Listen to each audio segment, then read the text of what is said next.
Men, brethren, and fathers, hear ye my defense, which I make now unto you.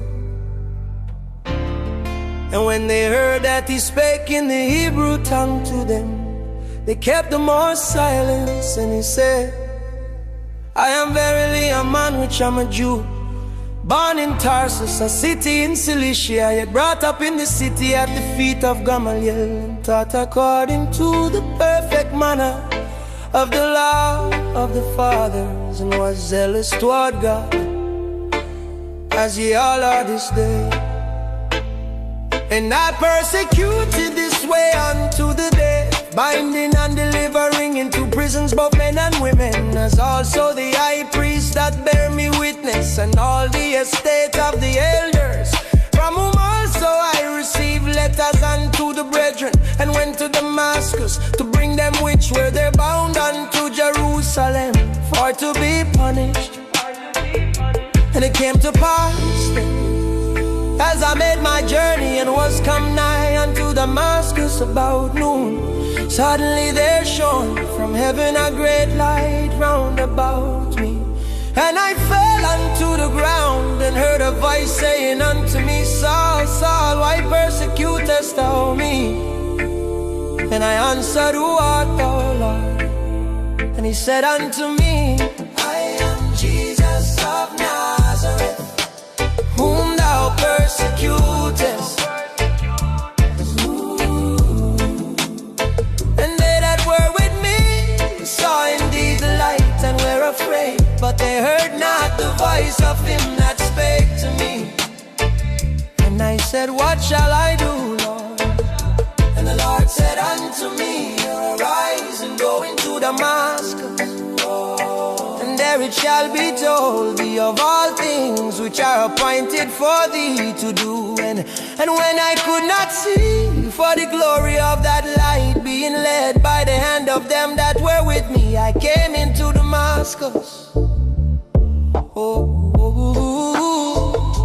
And one Ananias, a devout man according to the law, having a good report of all the Jews which dwelt there, came unto me and stood and said unto me, Brother Saul, receive thy sight. And the same hour I looked up upon him, and he said, The God of our fathers hath chosen thee, that thou shouldest know his will, and see that just one, and shouldest hear the voice of his mouth.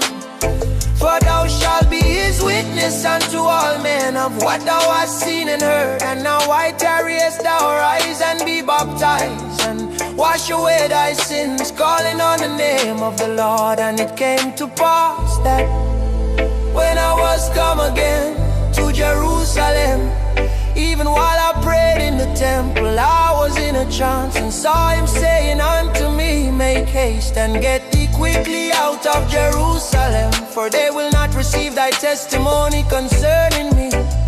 And I said, Lord, they know that I imprisoned and beat in every synagogue them that believed on thee. And when the blood of thy martyr Stephen was shed, I also was standing by, and consenting unto his death, and kept the raiment of them that slew him.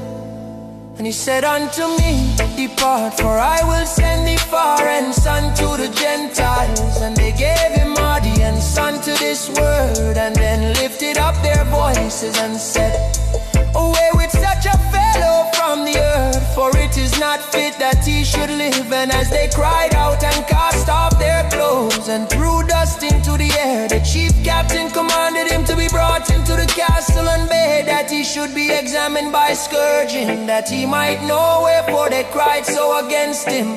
And as they bound him with thongs, Paul said unto the centurion that stood by, Is it lawful for you to scourge a man that is a Roman and uncondemned? When the centurion heard that, he went and told the chief captain, saying, Take heed what thou dost, for this man is a Roman. Then the chief captain came and said unto him, Tell me, art thou a Roman? He said, Yeah.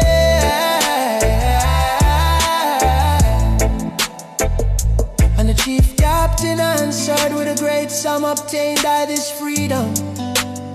And Paul said, But I was freeborn, Then straightway they departed from him, which should have examined him. And the chief captain also was afraid, after he knew that he was a Roman, and because he had bound him on a morrow, because he would have known the certainty, wherefore he was accused of the Jews. He loosed him from his bands, and commanded the chief priests and all their council to appear, and brought Paul down and set him before them.